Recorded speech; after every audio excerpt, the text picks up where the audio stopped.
Aujourd'hui, on verra les verlan. Alors, je crois que beaucoup d'entre vous ne savez pas ce que c'est les verlan, mais ce n'est pas rare, sauf si vous êtes jeune. Bon, le verlan est considéré comme le slang de jeunes. Il est quelque chose qui est à l'envers. Il consiste à créer des mots argotiques selon ces mêmes procédés formels. Dans le verlan, il faut inverser les syllabes de mots. Ce n'est pas trop compliqué après tout. Mais il a un processus pour l'inversion des mots. Donc, on va utiliser les mots méchants pour expliquer ces phénomènes. Le premier pas est écrire la prononciation des mots. Donc, pour ces cas, ces mots est prononcé méchant. Ensuite, on doit ajouter ou supprimer la dernière voyelle, mais on ne le fait pas avec ces mots. Après, on découpage les mots pour ces syllabes, donc c'est mais et ensuite chant. Et on inverse les syllabes, alors ces mots passent à chanter.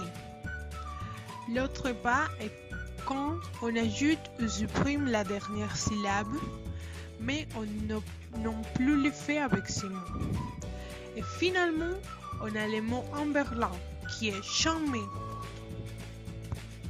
La prononciation est à l'inverse aussi. On prononce les mots de départ méchant, et l'inversion de ça en verlan, on les prononce comme chanter. Mais malgré que ces mots sont presque les mêmes, ils ont de différentes significations.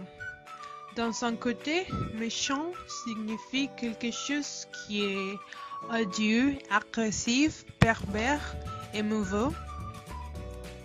Par ailleurs, charmé signifie quelque chose qui est très très cool, super ou génial.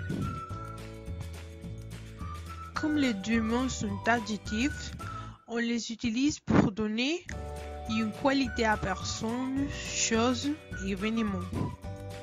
Par exemple, on prend les mots de départ méchant pour donner une qualité à une personne. Et Rosie ne veut pas jouer avec son petit coussin parce qu'elle est trouvée méchant. Il l'abîme des poupées. Pour chose, on peut dire cette voiture est très méchante. On l'a achetée hier et les freins ne fonctionnent pas. Et ça fonctionne pour événement aussi. Donc on dit la fête d'hier était très méchante, il n'y avait pas de musique. Ensuite, on a des exemples avec les mots verlanisés charmés. Pour personne, on peut dire que François est un chef très charmé. Il nous aide toujours dans le travail. Avec des choses, j'ai acheté le dernier iPhone hier soir. C'est un téléphone charmé. Et pour parler des événements très super, un exemple, peut-être la réunion était très charmée. Il y avait beaucoup de nourriture, de boissons et des gens étaient très heureux. Comme le verlan est une forme d'argot, on doit l'utiliser dans le contexte familier, avec des amis, des familles et personnes qu'on a de confiance, parce qu'il peut être considéré comme une forme vulgaire de parler. Alors, j'espère que vous avez entendu ce que c'est le verlan et que si vous voulez, vous l'utilisez quelquefois. Created using Powtoon.